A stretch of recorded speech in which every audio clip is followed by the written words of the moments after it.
Hey, good afternoon, everybody. In the midst of this cleaning thing, Parker and I decided to talk about rifle cleaning. So I wasn't going to do this today because I'm running out of time, but I think it's important. I want to cover a couple topics with cleaning centerfire rifles. And this translates to the AR-15, and it translates to hunting rifles in actually pretty much all calibers, really. So centerfire rifles will get a condition in the barrel, copper fouling, which is a term, and what that is the jackets are getting pushed through the barrel so fast that it's leaving jacket material inside of the barrel, in the riflings, the lands and the grooves inside of that. A little bit of it's not going to impact your accuracy. As that starts to accumulate and build, it will really cause some degradation in your accuracy. A common problem or a common scenario that we have seen over the last, pretty much forever. The guy will buy a new rifle and it's .308 and it shoots fantastic, and he cleans it with a bore snake occasionally, shoots it, accuracy is maintaining, but you're starting to slowly build up this copper. You brush it a little bit, clean it a little bit. It will reach a point where that copper is thick enough, it will really start to impact accuracy. .308 is not that bad because of velocity, 2,700 feet per second. I've had multiple occasions a guy will come in and shoot a gun, 7mm Rem mag, 300 Win mag, and he bought the gun new. It shot ½ inch, super happy. 5 years go by, and now it's shooting 3 inches. Same gun, same load. And so I'll ask him, how have you been cleaning this? And he'll say, I use a little bit of hoppies, I pull a bore snake through it, I'll push a brush through it, and then I'll say, well, how about, what are you doing for the copper on the inside? And then he's like, well, what do you mean? Well, on a gun going faster than 3,000 feet per second, that copper gets gilded into the barrel, and it just messes up accuracy. I don't know the mechanics of it. I know that it happens. I have had 17 centerfires, which is going 4,000 feet per second. That gun was only good for 30 rounds until the copper got built up enough that it went from one little hole to like 3 inches after 30 rounds. So that's my personal experience. I would imagine a lot of these high performance, high velocity rounds, you're going to have a very low round count before you start seeing an accuracy degradation. Some of these new PRC cartridges and some of these crazy ass Wildcats that are going 35, 3600, I don't think those guns are going to be good for more than 50, 60 rounds before your accuracy starts to go down the toilet. So this is my .308. I bought this used off a gun broker because I've been trying to find one of these for a while. This was priced right. I have not cleaned it. It's got some copper fouling in here. I'm going to show you how to get the copper fouling out of this product and what I use to do that. So I've got the bolt out already. This is a product by J. Dewey called a Bore Guide. And what this is going to do is going to allow me to get brushes and chemicals into this without having to dump a bunch of it back here. So I haven't put a scope on it. The other thing is it allows me to kind of work around that space to do that. So Bore Guide's got some O-rings that's going to go into the chamber, and it's going to allow me to pass my stuff through here without having to dump it into the gun and the mechanism, and just keep this reasonably clean. So I'm going to find the sweet spot basically and set that, and this goes down and stays in position here. So there's a little port here I can put chemicals and some other stuff on it.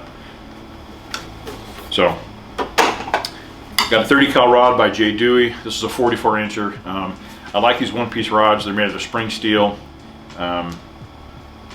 These are, I don't know, 30 bucks, 35 bucks, and they'll last for a long time. You can buy the kits with the screw togethers, and what I have found, those joints where you screw them together, they either fail or they bend, or it's just an underbuilt Chinese rod. J. Dewey's American made. It's got bearings in the handle. This thing will last a lifetime. It's a good product. So what I'm going to do first, or second, I'm going to find my glasses.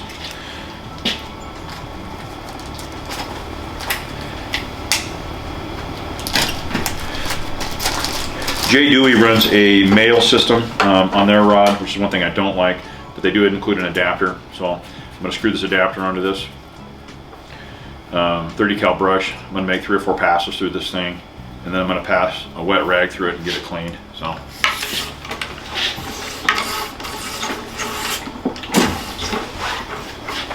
this was a brand new brush, and gun's not too bad. Tips and tricks here too, real quick. I've got a 30 cal jag, and occasionally if you get the jag and the patches incorrect, it'll cause a bind up, and then you've got to pretty much knock this thing out. So what I have noticed, I'm going to try a small patch right now with this 30 cal jag, and if it's too tight I'm going to have to knock it through with a hammer. One of the tricks is to go down a size on the jag. So this is a 270 jag with this patch, and I want to get the tightness just right so it passes through with some resistance, but I don't get it stuck here where I've got to knock it out with a hammer. So I'm going to try the small patch first and see how it feels. A little bit of solvent on it.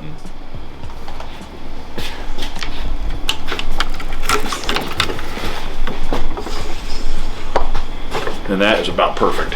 So, and I'm cheap, so I usually flip these around and run twice.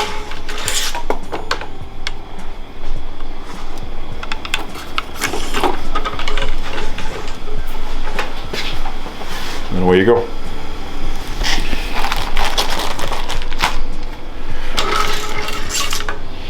So the gun is not super dirty, but when I did buy it, there is quite a bit of copper fouling. So what I'm going to do is aggravate the copper in the barrel and expose it with this brush.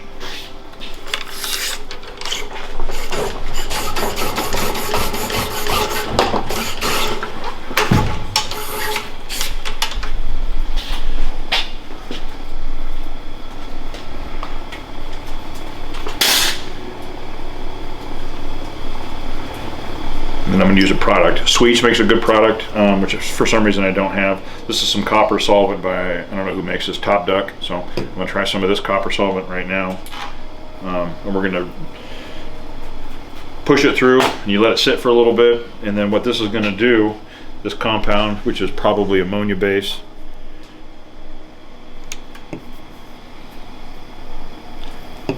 for lack of a better word, it's going to start to melt the copper. So this is going to come out greenish blue, which will be copper particles on the patch.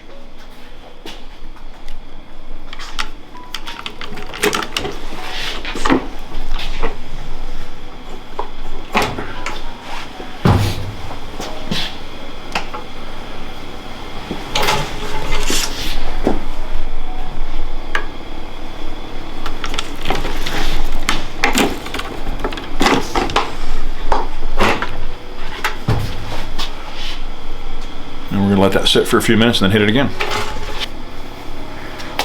I'm putting some gloves on right now too, because I've had a ton of exposure to lead and chemicals and stuff too, so it doesn't do me any good health wise to have this shit laying around and getting into my bloodstream.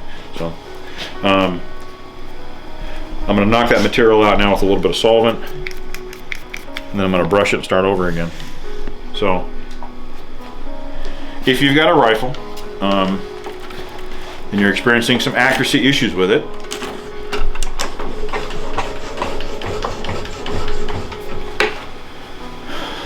cleaning the copper out of it. In fact, you can almost see the copper material actually starting to build up on that. Removing the copper from the barrel is going to help you improve your accuracy.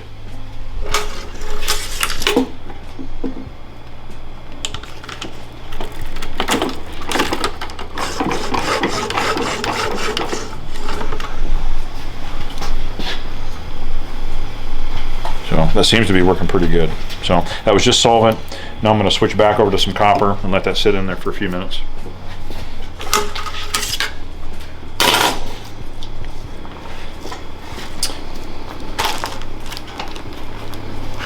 One of the other things that you can do too, on some of the really aggressive copper solvents, you can switch out to a nylon brush. So the nylon brush won't be as aggressive on the rifling, but it also won't dissolve with the copper solvent. So eventually this 30 cal brush is going to become a 7mm brush and then a 6mm brush. The copper material will cause the brush to start losing its diameter because it's dissolving the brush also slightly. So brushes are cheap. They're $1 or $2. I prefer having a stiff bristle brush versus the nylon. So I do run both occasionally, but I prefer the aggressive brush for the most part.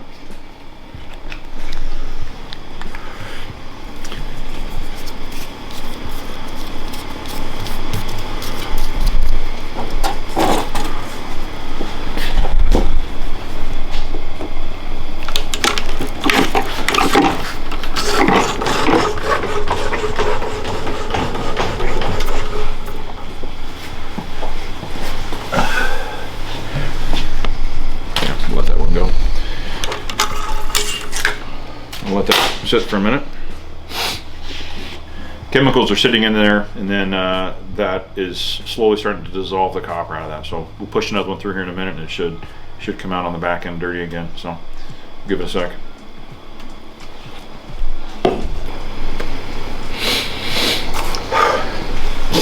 I'm worried about my health and I'm smoking a cigar. The duality of man.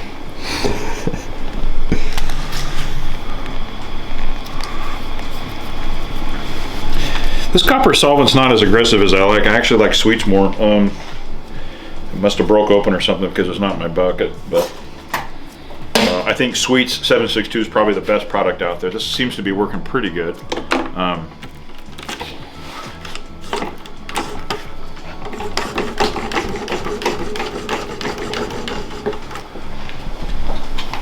And there's that blue I'm talking about right there. So this is the solvent interacting with the copper and then causing it to dissolve. So now I'm starting to get some good results. So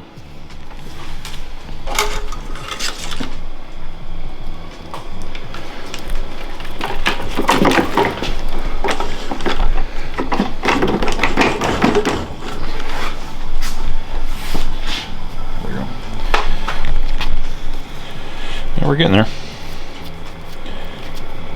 So let that sit for a minute. We'll do it again. Spray foams and cleaners. I know that there's some product out there.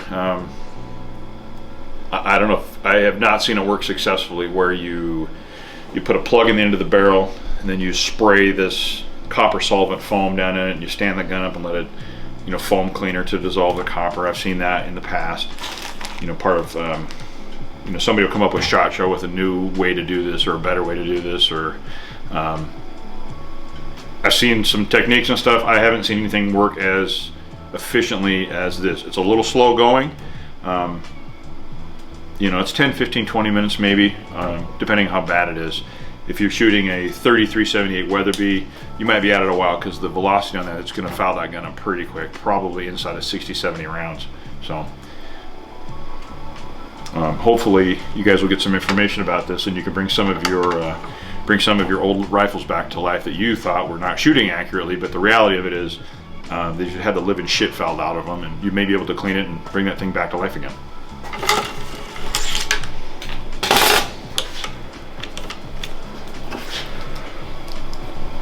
What I'm doing here is brushing it, copper solvent. I'm going to take a little bit of just regular solvent and knock that material out because they are not the same. So I'm going to start over again. So I'm going to remove the copper material, copper solvent from the barrel. So there's some jacket there. Boy, you can really see it. Look at it.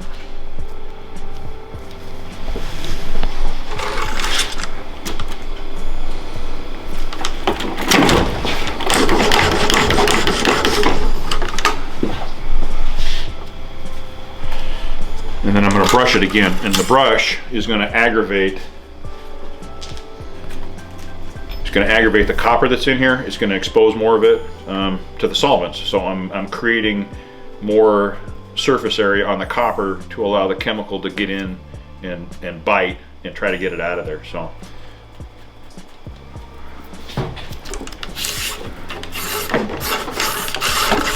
And I can already tell you right now, this brush. This was a new brush, and the bore is already probably 20% cleaner than when I started because I can feel it. I can feel the resistance now starting to decrease because I've removed the copper and the fouling out of it. So a couple passes with that. A little bit of just generic solvent to pull the rest of the debris out, and then we'll start over.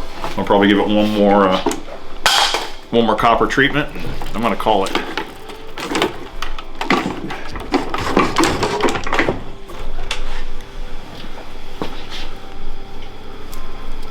So this is solvent. I'm just pulling out the extra loose debris now.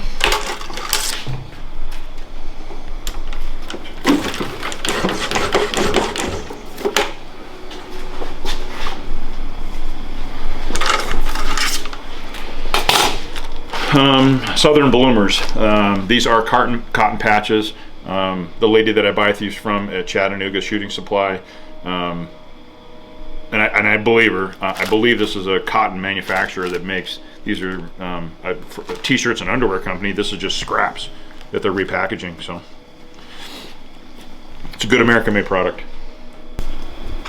So now I'm back to copper solvent, and we're going to let this lay in here.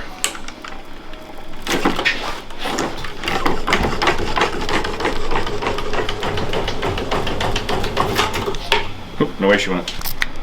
In a perfect world, I think you would run out of patience. I could probably continue to do this for another hour, but I got to kind of weigh out how much time I want to put in versus the accuracy. And I will say on a lot of my bullet guns in the past, the gun's super clean in the beginning and stuff is great, but getting 3 or 4 rounds through it and kind of letting the gun get slightly dirty or seasoned in a little bit, there is some benefit to that too. So I haven't shot this gun, but they're supposed to be accurate, so I'll find out. So I can tell you the resistance on this feels really good now. You saw me struggling with it earlier, and so now this patch and stuff is passing. So I've gotten a decent amount of material out of this.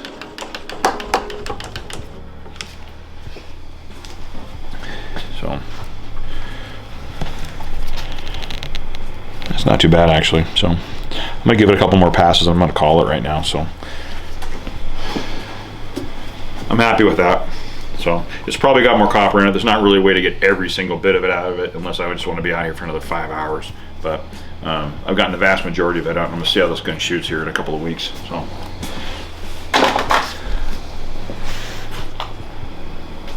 I also don't oil the barrel. So I ran into that in the past, varmint shooting, where I would really clean them really good.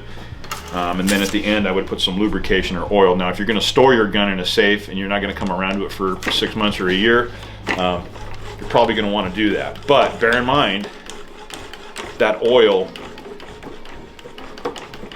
in the barrel's got to come out of there or it's going to impact your accuracy. And I had a bench risk guy walk me through the basics of that 20 years ago because I was struggling with a 223 at the range, cleaning it, brushing it, and then I would oil it, and I would try to shoot another group, and it was just garbage. And the guy came down the line. He's like, "Hey, listen, just run some patches through it, run the barrel dry, clean it, and then make sure that it's dry when you start out, because you've got to burn all that out of there to get the gun to settle down." So for long-term storage, you want to put a little oil in it, keep the bore oiled up. I'm going to shoot this thing probably in a week, so I'm not that worried about it.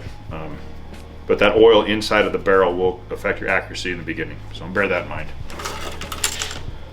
You see how clean these are coming out?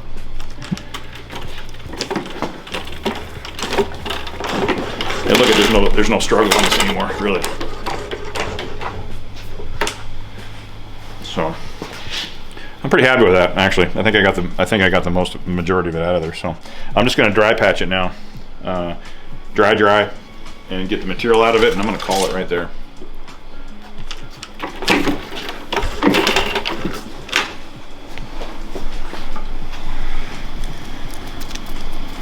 So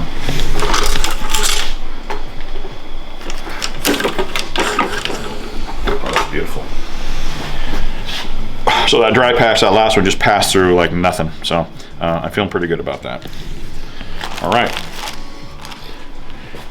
I do have rods at the shop. I don't have bore guides. Dewey sells these. I will bring a couple choices in. I will say the problem, most of the newer guns like, you know, Seekins and Bat Machine and stuff, they're using a Remington 700 pattern. So this diameter is a bolt replacement to fit inside of here. Parker, you want to come up and take a picture of this? So Dewey sells this in different diameters. This one just works, that's why I'm using it. But some of the guns will have either too big or too small. You have to get the correct diameter to kind of lock this into place. This one worked. We were able to make it work, but it's not quite perfect. So it works for me. This is I don't even know where I got this thing at. This is a Mini Magnum by Plano, and this is older than my FFL, but it turned out kind of handy to keep my jags and brushes and rods in. So it was a fishing tackle box, but it worked out good for Works out good for what I'm doing here. Thank you for tuning in. Hope you like the basics on copper fouling and copper removal. I'm sure there's about 17 other ways to do this. This is just how I do it. Brush, patch with some solvent, take the material out, then get your copper solvent in it. A couple of passes of that. Back to the brush, aggravate the copper.